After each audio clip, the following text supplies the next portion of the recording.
ఈ ఉదయకాలం మన ధ్యానం నిమిత్తమై బైబిల్స్ ఉన్నవారు యెషయా గ్రంథం 21వ అధ్యాయాన్ని దయచేసి తీసి చూడండి. The book of Isaiah chapter 21, 21వ అధ్యాయం. నేను 11, 12 వచనాలు చదువుతున్నాను. నేనే చదువుతున్నాను, గమనించండి. 11, 12 వచనాలు. దూమాను గూర్చిన దేవోక్తి. కావలివాడా, రాత్రి ఎంత వేళైనది? కావలివాడా, రాత్రి ఎంత వేళైనది అని ఒకడు శరీరులో నుండి కేకలు వేసి నన్ను అడుగుచున్నాడు. కావలివాడు, ఉదయమునగును రాత్రి అగును, మీరు విచారింపగోరిన ఎడల విచారించుడి, మరలా రండి అనుచున్నాడు. దేవుని బిడ్డలారా, ఈ దినాల్లో, ఈ దినాలకి సంబంధించి ఈ లేఖన భాగం చాలా ప్రాముఖ్యమైనటువంటి లేఖన భాగం. పర్టికులర్గా నేను ఈ దినాలు అని అంటున్నప్పుడు మనం గుర్తించాల్సిన విషయం ఏంటంటే, ఇది రాకడ దినాలు. ప్రభు యొక్క రాకడ దినాల్లో ఈ లేఖన భాగం యొక్క ధ్యానం, ఇది చాలా అవసరమైనటువంటి ధ్యానంగా మనం గుర్తించాలని నేను మనవి చేస్తూ ఉన్నాను. ఇక్కడ దూమాను గూర్చినటువంటి దేవోక్తి అన్నటువంటి మాట మనకు కనపడుతుంది. దూమా అంటే ఎవరో కాదు, ఏదో కాదు, కానీ ఎదోముకి ఉన్నటువంటి మరొక పేరు అన్నమాట దూమా. ఈ ఎదోము యొక్క పరిస్థితిని మనం ఒకసారి గమనిస్తే, దయచేసి మీరు ఓబద్యా గ్రంథం తీయండి. ఆమోసు గ్రంథం తర్వాత మీకు కనపడుతుంది. ఓబద్యా గ్రంథం 1వ అధ్యాయం ఉంది. ఆ గ్రంథానికి మొదటి లేకపోతే 2-3 వచనాలు చదువుతున్నాను, గమనించండి. మొదటి వచనంలో ఆల్రెడీ మనకు కలిగింది ఏంటంటే, ఓబద్యాకు కలిగిన దర్శనం, ఏదోమును గురించినటువంటి వాక్కు, అది మనం చూస్తాం. ఇప్పుడు 2వ వచనం, ఓబద్యా గ్రంథం పేజ్ నెంబర్ 761. ఓబద్యా గ్రంథం 2వ వచనం, 3వ వచనం చదువుతున్నాను, గమనించండి. నేను అన్యజనులలో నిన్ను అల్పునిగా చేసి తిని, నీవు బహుగా తృణీకరింపబడుదు. అత్యున్నతమైన పర్వతముల మీద ఆసీనుడివై ఉండి కొండ సందులలో నివసించువాడా, నన్ను క్రిందికి పడద్రోయగలవాడెవడని అనుకొనువాడా, నీ హృదయపు గర్వము చేత నీవు మోసపోతివి. First of all, what do we see here? మనం ఏదోమును గురించినటువంటి వాక్కు ఇక్కడ ఏం చూస్తున్నామంటే, ఏదోము గర్వించిన స్థితిని మనం చూస్తున్నాం. నాకు మించింది ఎవరు లేరు, నన్ను ఎవడు పడేయలేడు, నేను స్థిరంగా ఉన్నాను అని విర్రవీగుతున్నటువంటి ఒక స్థితిని ఇక్కడ ఏదోమును గురించినటువంటి ప్రవచనంగా మనం చూస్తూ ఉన్నాం. ఆ తర్వాత మీరు కొంచెం కిందకు వస్తే 8వ వచనం, అదే ఓబద్యా గ్రంథం 8వ వచనం, మనం 9వ వచనాన్ని గమనిస్తే, ఆ దినమందు ఏశావు పర్వతములలో వివేచన లేకపోవునట్లు ఎదోములో నుండి జ్ఞానులను నాశనము చేతును. ఇదే యెహోవా వాక్కు. తేమాను, నీ బలాఢ్యులు విస్మయమొందుదురు.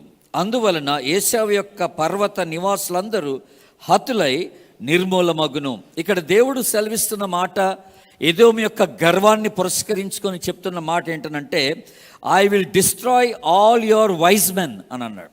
మీ జ్ఞానులందరినీ నేను నాశనం చేసేస్తాను అంటున్నాడు.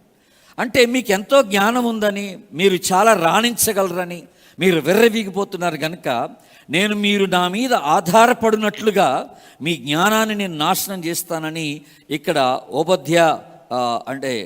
ఓబద్యాలో మనకి ఓబద్యా ద్వారా మనకి జ్ఞాపకం చేయబడుతున్నట్టుగా ఉంది దేవుని బిడ్డలారా. అయితే మనం యెషయా గ్రంథంలో చూసినట్టుగా నేను ఆల్రెడీ మీకు చెప్పాను, దూమా అన్న ఏదోమన్నా ఒకటే అన్నటువంటి మాట మీకు జ్ఞాపకం చేస్తూ వచ్చాను. ఆ దినాల్లో ఉన్నటువంటి ఒక పరిస్థితి ఏమిటంటే, బబులోను సామ్రాజ్యం బహుబలమైనటువంటి సామ్రాజ్యం. అష్షూరీయులు బబులోను మీదకి యుద్ధానికని వచ్చినప్పుడు మిగతా దేశాలన్నీ కూడా ఏమనుకున్నాయంటే, ఈ బబులోను దేశం చాలా బలమైనటువంటి దేశం గనక, సామ్రాజ్యం గనక డెఫినెట్గా అష్షూరీయుల మీద విజయాన్ని సాధిస్తారని అనుకున్నారు. దేశాలన్నీ అనుకున్నాయి అలాగా. అయితే ఆ పరిస్థితిలో ఏం జరిగిందంటే వీళ్ళకి ఆశ్చర్యాన్ని కలిగిస్తున్నట్టుగా అష్షూరీలే బబులోను మీద వారి విజయాన్ని సాధించినట్టుగా మనం చూస్తున్నాం. That was the context behind the whole thing. ఈ యెషయా గ్రంథం 21వ అధ్యాయానికి వెనుకున్నటువంటి స్టోరీ అదనమాట, కాంటెక్స్ట్ అదనమాట.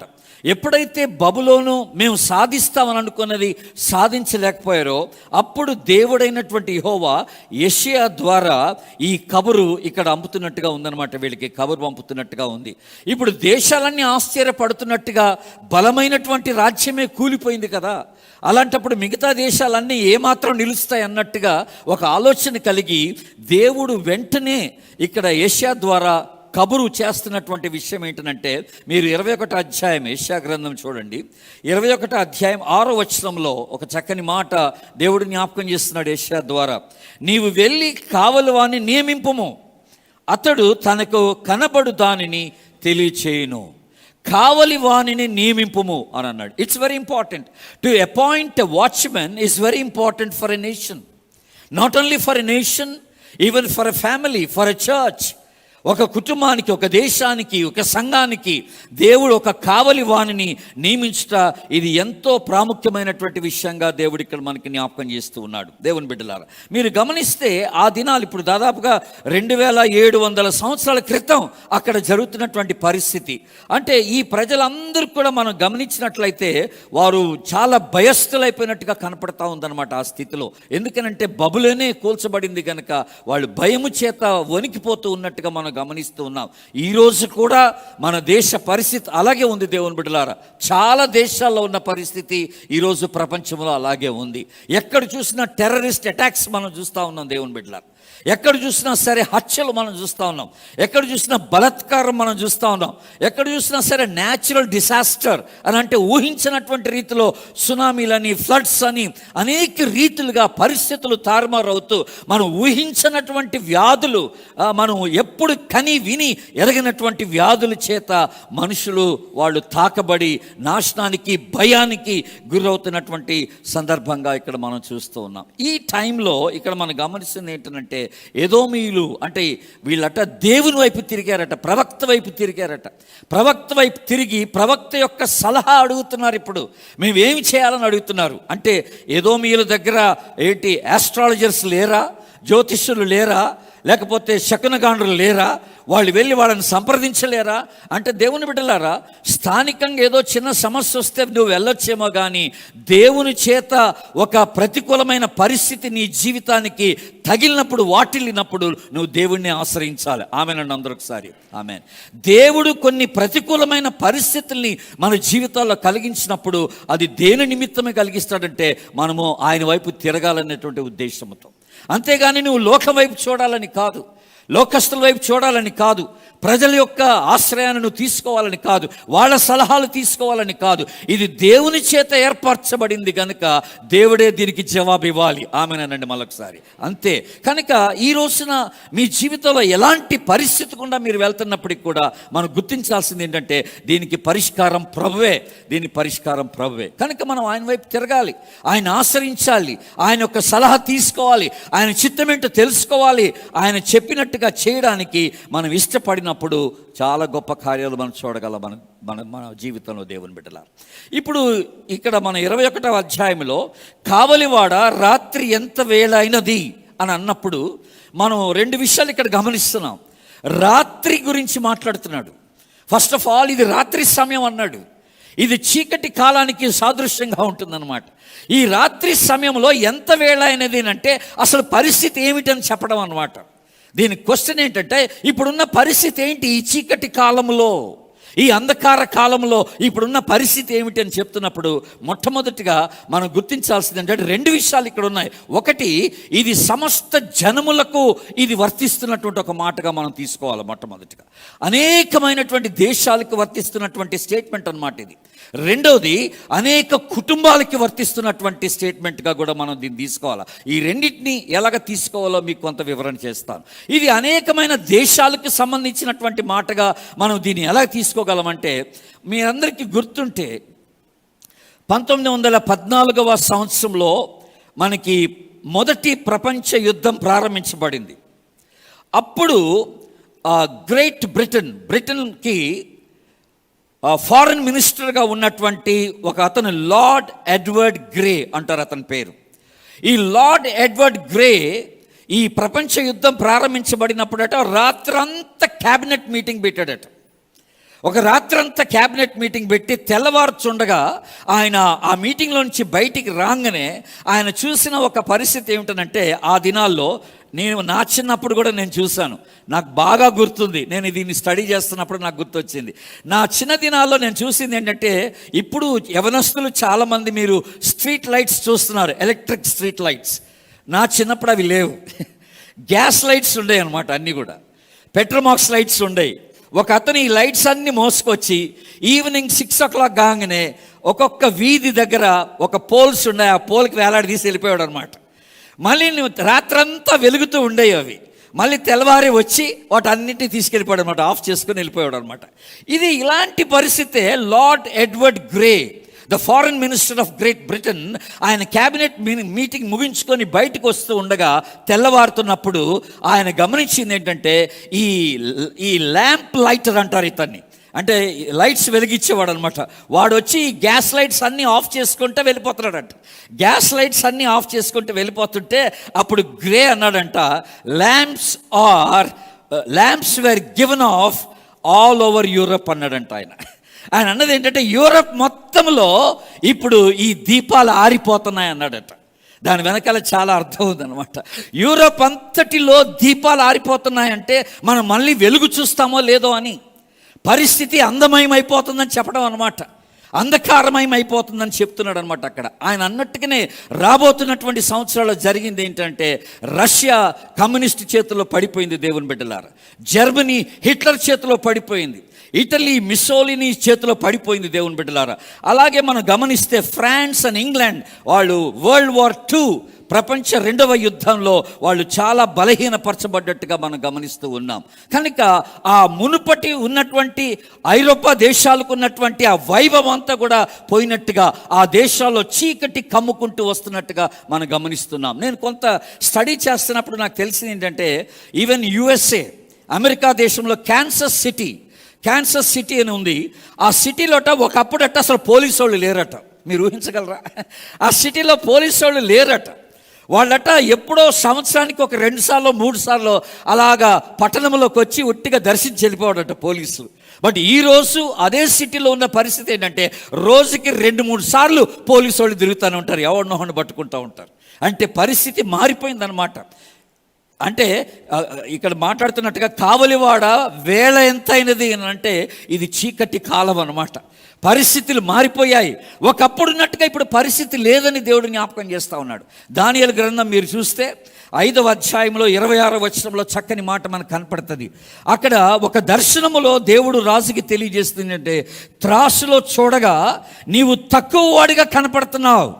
ఆలోచించండి దేవుని బిడ్డలారా, త్రాసులో నేను నిన్ను చూడగా నీవు తక్కువ వాడిగా కనపడుతున్నావు అన్నాడు దేవుని బిడ్డలారా. ఇది దేశాలన్నిటికీ దేవుడు ఇస్తున్నటువంటి ఒక హెచ్చరికగా మనం తీసుకోవాలి. అలాగే రోమీలకు రాసిన పత్రిక 3వ అధ్యాయం, రోమీలకు రాసిన పత్రిక 3వ అధ్యాయం 18వ వచనంలో ఉన్న మాట ఏంటంటే, వారి కన్నుల ఎదుట దేవుని భయము లేకుండానే అనే మాట మనం చూస్తున్నాం.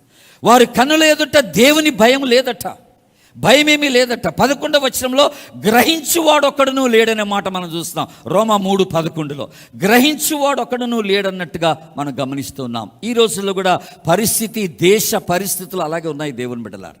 చాలా మారిపోయాయండి, చాలా మారిపోయాయి.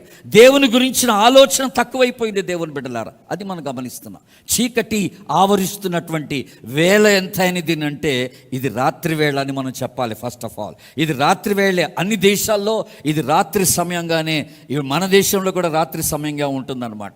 ఇది సువార్త వెలుగు ప్రసరించబడటం లేదు ఎక్కువగా, క్రీస్తు వెలుగు ప్రసరించబట్టలేదు ఎక్కువగా. అంధకారం ఆవరిస్తున్నట్టుగా ప్రతి పట్టణములో, మన దేశంలో ప్రతి పట్టణములో అంధకారం ఆవరిస్తున్నట్టుగా మనకు కనపడతా ఉంది. నేను ఇందాక ఒక మాట అన్నాను, ఈ కావలివాడ రాత్రి ఎంత వేలైనది అన్నప్పుడు ఇది సమస్త దేశాలకు వర్తిస్తున్నటువంటి మాట అని ఒకటి చెప్పాను. రెండవది, ఇది కుటుంబాలకు వర్తిస్తున్నటువంటి మాట కూడాను. ఈ రోజున ఇది కుటుంబాలకి ఎలాగ వర్తిస్తుందంటే, ఇప్పుడు చాలా కుటుంబాలు మనం చూస్తే పిల్లల్లో, ఇందాక సిస్టర్ గారు ప్రార్థన చేస్తూ పిల్లల గురించి చక్కని ప్రార్థన చేశారు, యవనస్తుల గురించి చక్కని ప్రార్థన చేశారు. నేను గమనిస్తున్నాను, మనం ఈ రోజున పిల్లల్ని గమనిస్తున్నట్లే they have forgotten the warning, అంటే the meaning of submission and obedience. దేవునికి అంటే తల్లిదండ్రులకు లోబట్టం, తల్లిదండ్రులకు విధేయత చూపటం అనేటువంటి ఆ కాన్సెప్ట్ పోయింది పిల్లల్లో. మాకంతా తెలుసు అనుకుంటున్నారు, మేము ఏదైనా చేయగలం అనుకుంటున్నారు, నువ్వు మాకేమి చెప్పాల్సిన పని లేదంటున్నారు యవనస్తులు ఈ రోజున. అలాంటి పరిస్థితి అనేక కుటుంబాల్లో. తల్లిదండ్రులు వేదన చెందుతున్నారు, పిల్లలు మా మాట వింటలేదు, పిల్లలు మాకు లోబట్టం లేదు, పిల్లలు మేము చెప్పినట్టుగా చేయడం లేదు, వాళ్ళు ఇష్టానుసారంగా వాళ్ళు నిర్ణయాలు తీసుకొని వెళ్ళిపోతున్నారని మనం గమనిస్తూ ఉన్నాం.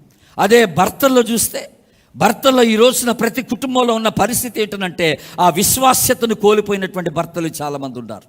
పెళ్లి రోజున చెప్పినట్టుగా మరణము తప్ప ఏది కూడా మనల్ని ఎడబాప నేరదు అన్నటువంటి వాగ్దానం లేదు ఇప్పుడు. అది మర్చిపోయినట్టుగానే ఉంది. ఇప్పుడు అన్ని ఇల్లీగల్ కాంటాక్ట్స్ మనం పెట్టేసుకుంటున్నాం. దేవుని బిడ్డలారా, ఎక్కడ పడితే అక్కడ ఇల్లీగల్ కాంటాక్ట్స్ పెట్టుకున్నాం. కుటుంబాల్లో చాలా ఆయాసకరమైనటువంటి పరిస్థితులు మనం చూస్తూ వస్తున్నాం. నా చిన్నప్పుడు కూడా నేను గమనించింది ఏంటంటే, మిషన్ స్కూల్స్లో ఒక సిలబస్ ఉండేది. ఆ సిలబస్ ఏంటంటే బైబిలే. స్కూల్స్లో బైబిల్ అనే ఒక సిలబస్ ఉండింది. దానికి ఎగ్జామ్ రాయాలి, ప్రతి ఒక్కరు రాయాల్సిందే స్టూడెంట్స్. మరి ఈరోజు బైబిల్ ఏది అసలు? ఈరోజు బైబిల్ ఎక్కడ కనపడుతుంది? కాలేజెస్లో, స్కూల్స్లో ఎక్కడ లేదు. ఈవెన్ సో కాల్డ్ క్రిస్టియన్ స్కూల్స్లో, క్రిస్టియన్ ఇన్స్టిట్యూషన్స్లో మీరు బెంగళూరు రండి, ద టాప్ మోస్ట్ బాగా హై స్టాండర్డ్ కలిగినటువంటి స్కూల్స్, కాలేజెస్ బెంగళూరులో అన్నీ కూడా క్రిస్టియన్ కాలేజెస్ అండ్ స్కూల్సే. కానీ ఆ క్రిస్టియన్ కాలేజెస్, స్కూల్స్లో ఈ రోజున బైబిల్ టీచింగ్ లేదండి, బైబిల్ బోధ లేదు, దేవుని గురించి మాట్లాడటానికి లేదు. దేవుని బిడ్డలారు, ఫస్ట్ టైం మా ప్రెసిడెంట్ జార్జ్ బుష్ గారు ఆయన ప్రమాణ స్వీకారం చేస్తున్నప్పుడట, ఒక ఎంటైర్ గ్రూప్ ఆఫ్ పీపుల్ ఏమని వాళ్ళు ప్లాన్స్ చేసుకుంటూ వచ్చారంటే, ఈయన ప్రమాణ స్వీకారం బైబిల్ మీద చెయ్యేసి చేయకూడదని, బైబిల్ మీద చెయ్యేసి ప్రమాణ స్వీకారం చేయకూడదని ఆలోచన చేశారట. అంటే బైబిల్కి వాళ్ళు విలువ ఇవ్వలేదు. దేవుని మీద నేను ఆధారపడి దేవుని మీద ప్రమాణం చేసి చెప్తున్నానని అనడానికి వాళ్ళు అవకాశం ఇవ్వలేదన్నట్టుగా మనం గమనిస్తున్నాం. దేవుని బిడ్డలారా, ఎంత విచారకరమైన పరిస్థితి ఈ దినాల్లో కుటుంబాల్లో కూడా మనం గమనిస్తున్నాం. చూడండి దేవుని బిడ్డలారా, దేవుని భయం పోయింది, కుటుంబ ప్రార్థన లేదు, దేవునికి తల్లిదండ్రులకు లోబడే పరిస్థితి లేదు, పిల్లలు విచ్చలవిడిగా తిరుగుతున్నారు, పిల్లలు ఆరాధనలో కనపడటం లేదు, దేవుని యొక్క ప్రాంగణంలో, వాతావరణంలో, దేవుని వాతావరణంలో పిల్లలు కనబడినటువంటి ఒక స్థితిని ఈ రోజున మనం గమనిస్తూ వస్తున్నాం. ఇది చీకటి అంధకారమయంగా కనపడుతున్నటువంటి ఒక పరిస్థితి. దేవుని బిడ్డలారా, పదాజ్ఞలు ఎక్కడికి పోయాయో, మంచి చెడు అనేది ఏం లేదు ఈ రోజున, మోరల్ వాల్యూస్ లేవు, నైతిక విలువలు కోల్పోయినాం.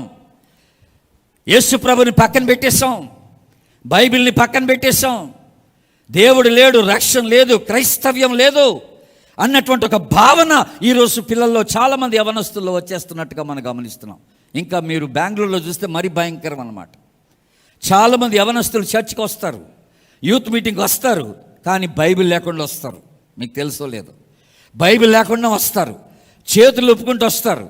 నేను ఒక యూత్ మీటింగ్కి ఒక చర్చ్కి వెళ్తే వాళ్ళందరూ బైబిల్ లేకుండా రావడం మాత్రమే కాదండి, వాళ్ళు తయారైన విధానం, వాళ్ళు డ్రెస్అప్ అయిన విధానం ఎలాగుండిందంటే, బైబిల్ స్టడీకి వస్తూ చర్చ్కి వస్తూ వాళ్ళు డ్రెస్అప్ అయిన విధానం ఎలాగుందంటే, అమ్మాయిలు అబ్బాయిలు స్ట్రైట్గా వాళ్ళు చర్చ్ నుంచి ఒక క్లబ్కి వెళ్ళిపోతే అక్కడ సెట్ అయిపోతారు అన్నమాట. వాళ్ళు అక్కడ సరిపోతారు. స్ట్రైట్గా చర్చ్ నుండి క్లబ్కి వెళ్ళిపోతే చాలు, వాళ్ళు ఒక డ్యాన్సింగ్ క్లబ్కో ఎక్కడ బార్ షాప్కి వెళ్ళిపోతే అక్కడ సెట్ అయిపోతారు. వాళ్ళ డ్రెస్సింగ్ అలాగుందనమాట. భయం లేదు, భయం లేదు. మనం ఎక్కడికి వెళ్తున్నాం, ఏం చేస్తున్నాం, ఎవరిని ఆశ్రయిస్తున్నాం అన్నటువంటి భయం లేనటువంటి పరిస్థితి మనం గమనిస్తూ ఉన్నాం. అందుకని దేవుడు అంటున్నాడు ఇక్కడ యెషయా ద్వారా, నువ్వు కావలివాణ్ణి నియమించమంటున్నాడు. కావలివాణ్ణి నియమించాలట. కనుక ప్రతి సంఘములో కావలివాడు కావాలి. ఇప్పుడు ఇక్కడ 21వ అధ్యాయంలో మనం చూసినట్టుగా కావలివాడా అనుంది. ఎలాంటి కాలంలో మనం ఉన్నామంటే, ఆల్రెడీ చెప్పాను నేను, అంధకారంలో ఉన్నామని. పేరెంట్స్ పిల్లలకి కావలివారు, గమనించాలి. పేరెంట్స్ పిల్లలకి కావలివారు, వారు పిల్లలకి క్రైస్తవ విలువలు బోధించవలసిన వారు. యూదుల యొక్క పేరెంట్స్ అట చిన్నప్పటి నుండి పిల్లలకి ఏం నేర్పిస్తారట? It is not success but it is the value of life that is very important అని నేర్పిస్తారట. జీవితంలో విజయం కాదు సాధించడం, క్రిస్టియన్ వాల్యూస్ కలిగినటువంటి జీవితం చాలా విలువైందని నేర్పిస్తారట. క్రైస్తవ విలువలు కలిగినటువంటి జీవితం విలువైందని నేర్పిస్తారట. చిన్నప్పటి నుంచే యూదుల తల్లిదండ్రులు అలాగా వారి పిల్లలకి నేర్పిస్తారట. ఈరోజు మనం ఏం నేర్పిస్తున్నాం మన పిల్లలకి? క్షమించుట, ప్రేమించుట, తగ్గించుట, ఇచ్చుట, ప్రార్థించుట, అబద్ధం ఆడకుండా ఉండటం, ఇవన్నీ మన పిల్లలకి నేర్పాలి. ఇవి జీవిత విలువలు అంటున్నాం మనం కొన్ని.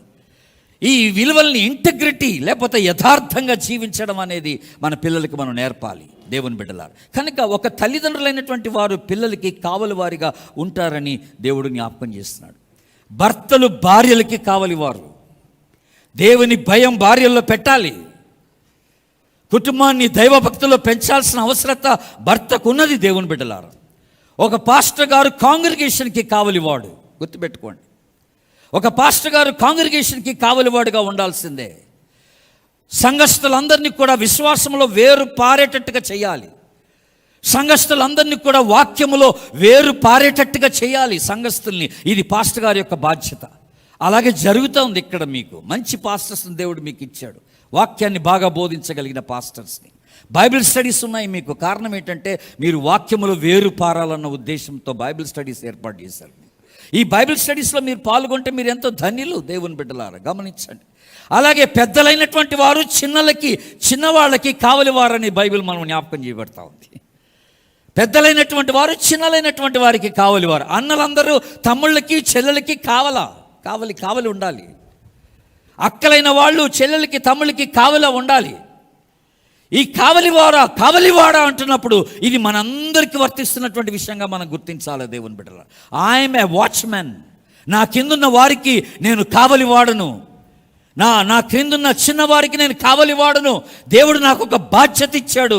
వారి యొక్క ఆధ్యాత్మిక స్థితిని చూడటానికి దేవుడు నాకు ఒక బాధ్యతను ఇచ్చాడు. వారి కొరకు నేను ప్రార్థన చేయాలి, వారికి సలహాలు ఇవ్వాలి, గైడ్ చేయాలి.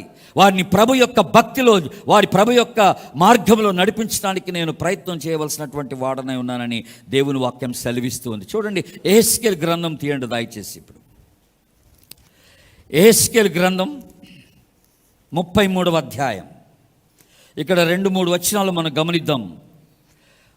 యెహెజ్కేలు గ్రంథం 715 పేజ్ నెంబర్ పాత నిబంధనలో 33వ అధ్యాయం 6-7 వచనాలు చదువుతున్నాను, గమనించండి. 6-7 వచనాలు. అయితే కావలివాడు అంటే ఎవరు? మనమే. ప్రతి ఒక్కరు కావలివాడని చెప్పాను నేను. అయితే కావలివాడు ఖడ్గము వచ్చుట చూచియు బాకా ఊదనందు చేత జనులు అజాగ్రత్తగా ఉండుటయు, ఖడ్గము వచ్చి వారిలో ఒకని ప్రాణము తీయుటయు తటస్థించిన ఎడల వాడు తన దోషమును బట్టి పట్టబడినను నేను కావలి వాని యొద్ద వాని ప్రాణమును గూర్చి విచారణ చేయుదును. హలో, వింటున్నారండి ఈ మాట? నేను నిన్న స్టీల్ ప్లాంట్ నుంచి వస్తా ఉన్నా. రాత్రి 10:30-11 ప్రాంతంలో స్టీల్ ప్లాంట్లో వాక్యం చెప్పి వస్తూ ఉన్నాను. నేను క్యాబ్లో వస్తున్నప్పుడు మనకి పోర్ట్ దగ్గరికి రాగానే పెద్ద కాంపౌండ్ వాల్, ఆ కాంపౌండ్ వాల్లో అక్కడక్కడ మీరు చూస్తారు వాచ్మెన్ ఉంటారన్నమాట. వాచ్మెన్కి చిన్న హౌసెస్ కట్టారు పైన. అక్కడ ఒక వాచ్మెన్ కూర్చొని చూస్తూ ఉన్నాడు. నేను ఆలోచిస్తున్నా, వాడు రాత్రంతా అలాగే కాపలా కాస్తాడనమాట. వాడు టైం ప్రకారం వాచ్మెన్స్ ఉంటారు. అక్కడ ఏమి జరిగినా జరగకపోయినా, చెడేమి జరగకపోవచ్చు. ఎవ్రీడే, ప్రతిరోజు చెడేమి జరగకపోవచ్చు, ప్రతిరోజు ఇంట్రూడర్స్ ఎవరు ఉండకపోవచ్చు. కానీ వాడి డ్యూటీ ఏంటంటే కావలి కాయటమే. అది ఎంత చక్కని మాట అండి, అది చక్కని పని అండి అది. కనుక ఇక్కడ జ్ఞాపకం చేస్తున్నాడు ఏంటంటే, ఒకవేళ ఈ దేశానికి కానీ, ఒక కుటుంబానికి కానీ, ఒక వ్యక్తి జీవితంలో కానీ ఖడ్గం వస్తుంది, అపాయం వస్తుంది, మరణం వస్తుంది, నాశనం జరగబోతుందని దేవుడు బయలుపరిచినప్పుడు కావలివాడు దానికి తగ్గట్టుగా ఆ వ్యక్తిని కానీ, ఆ పరిస్థితిని కానీ వాడు హెచ్చరిక చేయకపోతే, అక్కడ అలాం ఇవ్వకపోతే, ఆ పరిస్థితిలో ఆ వ్యక్తులు చనిపోవచ్చేమో. కానీ దేవుడు అంటున్నాడు, నేను కావలి వాని యొద్ద విచారణ చేస్తానంటున్నాడు, వాణ్ణి లెక్కలోకి తీసుకుంటానంటున్నాడు. కావలివాడే నాకు లెక్క అప్పచెప్పాలంటున్నాడు నశిస్తున్నటువంటి ఆత్మలకి. ఈ రోజున మన పిల్లలు ప్రభువుని ఎరగకుండా చనిపోతే దేవుడు మనల్ని లెక్క అడుగుతాడు. మన భార్య, మన భర్త, ఎవరైనా సరే వారు ప్రభువుని ఎరగకుండా చనిపోతే, ఇంత పరిస్థితులు దేవుడు మనకిచ్చిన తర్వాత, ఇంత చక్కని వాతావరణం, ఇంత చక్కని అవకాశాలు, ప్రభువుని తెలుసుకోవడానికి, ఎదగడానికి, ఆధ్యాత్మికంగా బలపడటానికి దేవుడు ఇన్ని అవకాశాలు మనకి ఇచ్చిన తర్వాత కూడా మన కుటుంబాల్లో ఎవరో ఒకళ్ళు ప్రభువుని ఎరగకుండా వాళ్ళు నాశనం అయిపోతున్నారంటే దానికి మనమే దేవునికి లెక్కప్పచెప్పవలసిన వారమై ఉంటున్నామని జ్ఞాపకం చేసుకుంటాం. ఆ మాటకొస్తే, నేను కానీ ఇక్కడ కూర్చున్న పాస్టర్స్ అందరం, సంఘములో ప్రతి వ్యక్తి యొక్క రక్షణార్థమైనటువంటి లెక్క మేము దేవునికి అప్పచెప్పాలి. కనుక వాక్యాన్ని సరిగా బోధించామా లేదా? రక్షణ సువార్త మీకు అందించామా లేదా? దేవుని గురించిన విషయాలు ఉన్నట్టుగా మీకు తెలియజేసామా లేదా అన్నటువంటిది, అది మా మనసాక్షికి మేము పరీక్షించుకోవాల్సినటువంటి వారమై ఉన్నాం. అలాగ బోధించిన తర్వాత మీరు సరైనటువంటి నిర్ణయాలు తీసుకోకపోతే దేవుడు మిమ్మల్ని లెక్క అడుగుతాడు. అది మా విషయం కాదన్నాడు దేవుడు. గమనించండి దేవుని బిడ్డలు. అందుకని మీరు 7వ వచనం కూడా చూడండి. నరపుత్రుడా, ఇక్కడే 33వ అధ్యాయం 7వ వచనం, నరపుత్రుడా, నేను నిన్ను ఇశ్రాయేలీయులకు కావలివానిగా నియమించున్నాను గనుక నీవు నా నోటి మాటను విని నాకు ప్రతిగా వారిని హెచ్చరిక చేయవలను. అందరూ ఆమేనండి. ఇశ్రాయేలీయులకు నేను నిన్ను కావలివానిగా ఉంచి ఉన్నాను, నీ బిడ్డలకు నేను నిన్ను కావలివానిగా ఉంచున్నాను, నీ కుటుంబానికి నేను నిన్ను కావలివానిగా ఉంచున్నాను, నీ సంఘస్థులకు నేను నిన్ను కావలివానిగా ఉంచున్నాను కనుక నా నోటి మాట నువ్వు వారికి తెలియచేయాలని దేవుడు జ్ఞాపకం చేస్తున్నట్టుగా ఉంది. కావలివాడ, వేల ఎంతైందో గుర్తిస్తున్నావా అని అడుగుతున్నాడు దేవుడు. ఎలాంటి పరిస్థితిలో మనం ఉంటున్నామో గుర్తిస్తున్నావా అంటున్నాడు దేవుడు. ఇప్పుడు క్రిందకు వద్దాం. ఇప్పుడు 33వ అధ్యాయం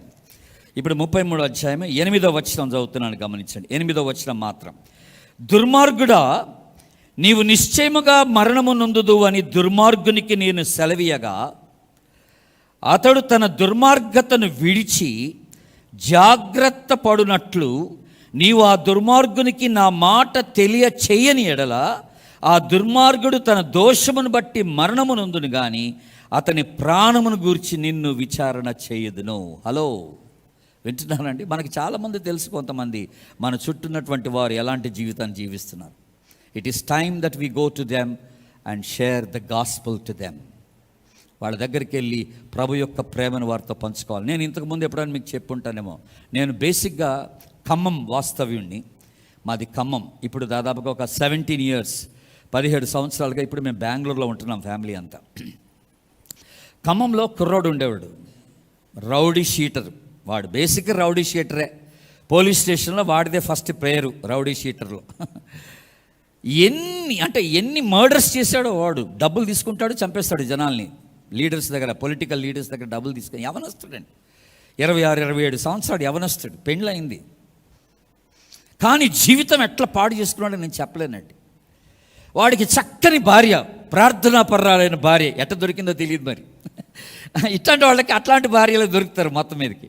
ప్రార్థనాపర్రాలైన భార్య, చిన్నపిల్లలు 2 ఉన్నారు. ఆమె ఎప్పుడు నా దగ్గరకు వచ్చి చెప్తా ఉంటుంది, అన్న మా ఆయనకి చెప్పండి, మారమని చెప్పండి అంటే, ప్రార్థన చేస్తున్నాను తల్లి, ఆడు ఎప్పుడు కలిసినా నేను మాట్లాడతానన్న అతనితో అని చెప్పాను. ఎన్నిసార్లు చెప్పినా, అన్న నా సంగతి పట్టించుకోబాకు, ఒక దినాన్ని ఎలాగో మారిపోతాను నేను అంటాడు. అలాగనేవాడు. ఒకరోజు ఏమైందంటే, విసిగెత్తిపోయింది భార్య. విసిగెత్తిపోయి వాడిని ఇడిచేసి ఇంటికి వెళ్ళిపోయింది ఆమె. వాళ్ళ అమ్మగారి ఇంటికి వెళ్ళిపోయింది వాడిని వదిలేసి. ఆ అమ్మగారి ఇంటికి వెళ్ళిపోయిన వీడు చచ్చిపోయాడు. వీడు అనుకున్నాడు తెల్లారు వచ్చేస్తుంది అనుకున్నాడు. తెల్లారు రాలే, 2వ రోజు రాలే, 3వ రోజు రాలే. ఇంక వీడికి బాధ ఎక్కువైపోయింది అనమాట. రాదేమన్న భయం ఎక్కువైపోయి వీడు ఏం చేశాడు, ఆమె దగ్గర పరిగెత్తలే, నా దగ్గర పరిగెత్తుకొచ్చాడు. నా దగ్గర పరిగెత్తుకొచ్చి, అన్న దయచేసి నా భార్యను తీసుకురావాలంటాడు. నేను తీసుకురానన్నాను. నువ్వు మారితే నేను తీసుకొస్తానన్న. నువ్వు ప్రభువుని అంగీకరించాలి, నీ జీవితాన్ని మార్చుకోవాలి. తను వెళ్ళిపోయింది, ఎందుకు వెళ్ళిపోయిందో నీకు బాగా తెలుసు అన్నాను. మీరిద్దరూ ప్రభులో ఉంటే మీ కుటుంబం ఎంతో నెమ్మదిగా ఉంటుంది, సంతోషంగా ఉంటుంది. నువ్వు మారేంత, నేను మారుతానన్నా, నువ్వు తీసుకురా, నేను మారుతాను, నువ్వు మారు, నేను తీసుకొస్తానన్న. ఆశ్చర్యం చెప్పమంటారా, మారలేదు, చనిపోయాడండి.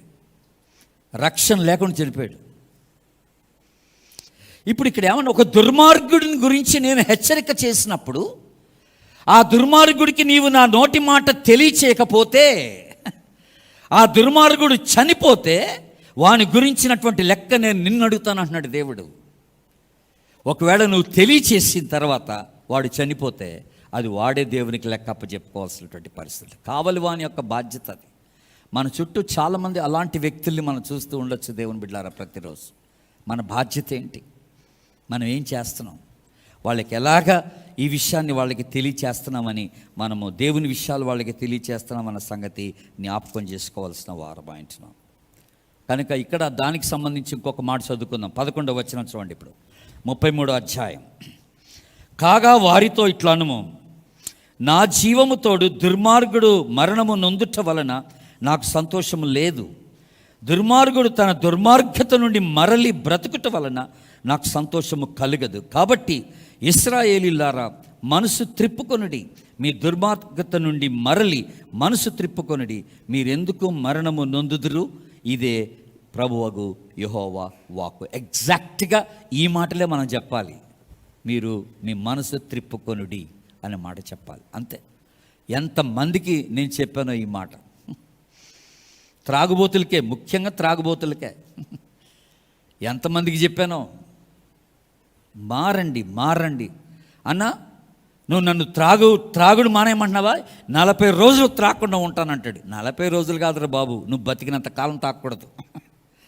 ఏదో 40 రోజులు బిగబట్టుకొని ఉంటాం కాదు. ఇక్కడ నీ జీవితాన్ని ప్రభుకు సమర్పించుకోవాలి. నువ్వు రక్షింపబడాలి, నీ పాపాలు ఒప్పేసుకోవాలి, క్రీస్తు రక్తంలో నువ్వు కడగబడాలి. ఈ వార్త మనం అందరికీ చెప్పాలి. మనం కావలి వారం అని దేవుడు మనకి జ్ఞాపకం చేస్తున్నాడు. దేవుని బిడ్డలారా, ఒక బ్యూటిఫుల్ మాట. ఇప్పుడు యెషయా గ్రంథానికి రండి. ఇప్పుడు యెషయా గ్రంథం 21వ అధ్యాయానికి రండి. ఇప్పుడు ఇక్కడ ఒక ఇంట్రెస్టింగ్ రెస్పాన్స్ వచ్చింది. ఇప్పుడు ఇక్కడ ఆ రెస్పాన్స్ ఏంటో మనం చూద్దాం. ఇప్పుడు 11వ వచనం మళ్ళీ చదువుతున్నాను, ఆ తర్వాత 12వ వచనం కూడా చదువుతాను నేను. మళ్ళీ గమనిద్దాం. ధూమాను గూర్చిన దేవోక్తి. కావలివాడ రాత్రి ఎంత వేళ అయినది, కావలివాడ రాత్రి ఎంత వేళ అయినది అని ఒకడు షేయూరులో నుండి కేకలు వేసి నన్ను అడుగుచున్నాడు. ఇప్పుడు కావలివాడు ఏమని మాట్లాడుతున్నాడో, ఎలాగ స్పందిస్తున్నాడో చూడండి. ఇక్కడ 12వ వచనం. కావలివాడు ఇస్తున్న జవాబు ఏంటనంటే, ఉదయమునగును రాత్రి అగును మీరు విచారింపగోరినడలా విచారించుడి, మరల రండి అనుచున్నాడు. వెరీ ఇంట్రెస్టింగ్ మాట. ఉదయమునగును రాత్రి అగును. ఒకే టైంలో ఉదయము రాత్రి ఎలాగవుద్దండి? ఉదయమునగును రాత్రి అగును. కావలివాడు అంటున్నాడు విచారించండి అంటున్నాడు, మీరు విచారణ చేయండి అంటున్నాడు కావలివాడు. ఇక్కడ ఉదయమగును రాత్రి అగును అని అంటే ఇది ఎప్పుడు జరిగే విషయం తెలుసా అండి? ఇది రాకడ సమయంలో జరిగేటువంటి విషయం అన్నమాట. ఉదయము రాత్రి ఒకేసారి. అంటే దీని అర్థం ఏంటంటే, ప్రభు మధ్యాకాశానికి వచ్చినప్పుడు విశ్వాసులందరూ క్రీస్తు రక్తంలో కడగబడిన వారందరూ సంఘం ఎత్తబడినప్పుడు ఆ ఎత్తబడినటువంటి వారికి ఇది ఉదయం. దేవునికి స్తోత్రం చెప్పండి, హల్లెలూయా. విడిచిపెట్టబడుతున్నటువంటి వారికి, ప్రభునందు విశ్వాసం ఉంచక ప్రభువును దూరం చేసుకొని, దేవుని దూరం చేసుకొని, వాక్యాన్ని దూరం చేసుకొని, రక్షణ తృణీకరించి పాప క్షమాపణ నొందకుండా ఆ విర్రవీగిపోయి హృదయాన్ని కఠినపరుచుకున్నటువంటి వారికి ఆ టైంలో ఎత్తబడిన వారు ఎత్తబడుతూ ఉండగా, విడిచిపెట్టబడిన వారికి అది చీకటి కాలంగా ఉంటుందన్నమాట. అది రాత్రి వేళ అన్నమాట. ఉదయమగును రాత్రి అగును అంటే అట్ ద సేమ్ టైం ఈ రెండు స్థితిగతుల్ని మనం చూస్తున్నాం అన్నమాట. యేసు ప్రభు రాకడలో కొంతమంది ఉదయాన్ని వాడు అనుభవిస్తారు, కొంతమంది రాత్రిని, అంధకారాన్ని అనుభవిస్తారని ఇక్కడ మాట్లాడు. మీరు విచారించిన ఎడల విచారించుకోండి అని అంటున్నాడు దేవుని బిడ్డలారా. మీరు యోహాను సువార్త చూడండి, ఒక చక్కని మాట మీకు జ్ఞాపకం చేస్తాను. యోహాను సువార్త 3వ అధ్యాయం. యోహాను సువార్త 3వ అధ్యాయం 36వ వచనాన్ని చదువుతున్నాను, గమనించండి. కుమారుని యందు విశ్వాసముంచువాడే నిత్య జీవము గలవాడు, కుమారునికి విధేయుడు కానివాడు జీవము చూడడు గాని దేవుని ఉగ్రత వాని మీద నిలుచును. హలో, వింటున్నారా మీరు? ఇప్పుడున్న పరిస్థితి ఏంటి? ఇది రాకడ సమయం అండి, గుర్తుపెట్టుకోండి. నేను ఈ మధ్య ఎవ్రీ మంత్ 2 వారాలు, నెలలో 2 వారాలు ప్రకటన గ్రంథం మీద బైబిల్ స్టడీ తీసుకుంటున్నాను. ఆన్లైన్ జూమ్లోనే ప్రకటన గ్రంథం మీద బైబిల్ స్టడీస్ తీసుకుంటున్నాను. ఇప్పుడు మేము 4వ అధ్యాయం కంప్లీట్ చేసాం. ఒక్కొక్క అధ్యాయాన్ని స్టడీ చేస్తున్నాం అన్నమాట. చాలామంది ఆల్ ఓవర్ ఇండియా నుండి, ఇది ఇంగ్లీష్లో జరుగుతుంది Bible study, all over India నుండి ప్రజలు పాల్గొంటారు బైబిల్ స్టడీలో. దేశం మొత్తం మీద నుండి. కనుక దీన్ని ఇంగ్లీష్లోనే నేను తీసుకుంటున్నాను బైబిల్ స్టడీ. అవన్నీ కూడా రాకడ సంబంధించిన విషయాలు ఈ 4 అధ్యాయాలు మేము చూసాం. సంఘం ఎత్తబడే విషయాలు అన్నమాట ఇవన్నీ కూడా. ఆలోచన చేయండి మీరు దేవుని బిడ్డలు. ఒకసారి మీరు మత్తయి సువార్త తీయండి, 24వ అధ్యాయం. ఇప్పుడున్న పరిస్థితి ఏంటో ఎగ్జాక్ట్గా దేవుడు అదే పరిస్థితిని జ్ఞాపకం చేస్తున్నాడు. మనం ఒకసారి ఇవన్నీ చూసుకోవడం మంచిది. మత్తయి సువార్త 24, మాథ్యూస్ గాస్పెల్ చాప్టర్ 24. నేను 4వ వచనం నుండి చదువుతున్నాను, గమనించండి. 4వ వచనం. యేసు వారితో ఇట్లనెను, ఎవడునూ మిమ్మల్ని మోసపరచకుండా చూచుకునుడి. అనేకులు నా పేరట వచ్చి నేనే క్రీస్తునని చెప్పి పలువురిని మోసపరిచెదరు. ఇప్పుడు జరుగుతూ ఉంది కొన్ని స్థలాల్లో ఇలాగనే. మరియు మీరు యుద్ధముల గురించి, యుద్ధ సమాచారముల గురించి వినబోదురు. వింటూ ఉన్నాం మనందరం. మీరు కలవరపడకుండా చూసుకోండి అన్నాడు. ఇవి జరగవలసినవి కానీ అంతము వెంటనే రాదన్నాడు. జనముని మీదికి జనమును, రాజ్యం మీదికి రాజ్యము లేచును. అక్కడక్కడ కరువులను, భూకంపములు కలుగును. ఇవన్నీ వేదనలకు ప్రారంభం అన్నాడు. అప్పుడు జనులు మిమ్మను శ్రమల పాలు చేసి చంపెదరు. భారతదేశంలో అనేక స్థలాల్లో ఇప్పుడు దేవుని సేవకులకు హింసలు వస్తున్నాయి. మిషనరీలకి, పాస్టర్లకి, ఇవాంజలిస్టులకి, విశ్వాసులకు అనేకమైనటువంటి శ్రమలు. వాళ్ళ మీద నేరారోపాలు వేసి జైల్లో పడేసి కొట్టేస్తున్నారు, నగ్నంగా తయారు చేసి కొట్టేస్తున్నారు. భయంకరమైన శ్రమలు వస్తున్నాయి. ఎగ్జాక్ట్గా ఇప్పుడు చెప్తున్న విషయాలే జరుగుతూ ఉన్నాయి. 9వ వచనం. అప్పుడు జనులు మిమ్మల్ని శ్రమల పాలు చేసి చంపెదరు. మీరు నా నామ నిమిత్తము సకల జనముల చేత ద్వేషింపబడుదురు. క్రిస్టియానిటీ ఇప్పుడు ఎవరికి ఇష్టం లేదు. ప్రస్తుత ప్రభుత్వానికి అసలు ఇష్టం లేదు. క్రైస్తవులంటే మంట. క్రైస్తవ్యాన్ని అంతం చేయాలన్నటువంటి ఒక ఆలోచన వారిలో ఉందండి. అనేకులు అభ్యంతరపడి ఒకరినొకడు అప్పగించి ఒకరినొకడు ద్వేషించరు. అనేకులైనటువంటి అబద్ధ ప్రవక్తలు వచ్చి పలువురిని మోసం చేస్తారు. అబద్ధ ప్రవక్తలు ఏంటంటే ఈ రోజున మన ఆంధ్ర, తెలంగాణ రాష్ట్రాల్లో అనేక మంది అబద్ధ బోధకులు బయలుదేరారు. వందల కొలద మంది, వేల కొలద మంది ఆ సంఘాలకు అటెండ్ అవుతారు, కానీ అక్కడ సరైన సౌండ్ డాక్టర్ని అక్కడ వినిపించడం లేదు. సరైన వాక్యం అందట్లేదు. తప్పుడు బోధ, ప్రాస్పెరిటీ డాక్టరిన్ మనం చూస్తున్నాం. అభివృద్ధి సంబంధమైన బోధ, దైవ చిత్తానుసారమైన, వాక్యానుసారమైన బోధ అక్కడ వినిపించబడటం లేదు. మోసపోతున్నారు చాలామంది. 12వ వచనం. అక్రమము విస్తరించుట చేత అనేకుల ప్రేమ చల్లారును. అనేక కుటుంబాల్లో ప్రేమ చల్లారిపోతుంది. మనం అనుకున్నట్టుగా బ్రదర్స్, సిస్టర్స్ మధ్యలో ప్రేమ లేదు ఈ రోజున కుటుంబాల్లో. ఎన్నడూ కని విని ఎరగనట్టుగా పెండ్ల 6 నెలలకే విడాకుల గురించి మాట్లాడుతున్నారు యవనస్తుడు. ప్రేమ చల్లారిపోయింది అంటున్నాడు. I cannot live with this person అనే ఒక మాట మాట్లాడుతున్నారు చాలా ఈజీగా. అంతము వరకు సహించిన వాడెవడో వాడే రక్షింపబడును. అందరూ ఆమెన్ అనండి ఒకసారి. ఆమెన్. దేవుడు ఇంకా ఆత్మల్ని రక్షిస్తూనే ఉన్నాడండి. ప్రభు ఇంకా జీవితాల్ని మారుస్తూనే ఉన్నాడు. ఆయన ఇంకా అనేకులను తన దగ్గరికి ఆహ్వానిస్తూ ఉన్నాడు రమ్మని.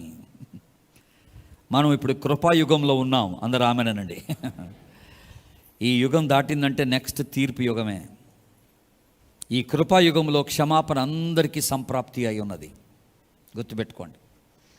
ఇక్కడ కూర్చున్న ఎవరైనా సరే ఇప్పటివరకు ఇంకా రక్షణ అనుభవం లేకపోతే, మారు మనసు అనుభవం లేకపోతే, ఇదొక మంచి అవకాశం మీకు ప్రభు ఇస్తున్నాడు. రాత్రి ఎంత వేళైనదో తెలుసా? ఉదయమునగును రాత్రి అగును అన్నాడు ప్రభు.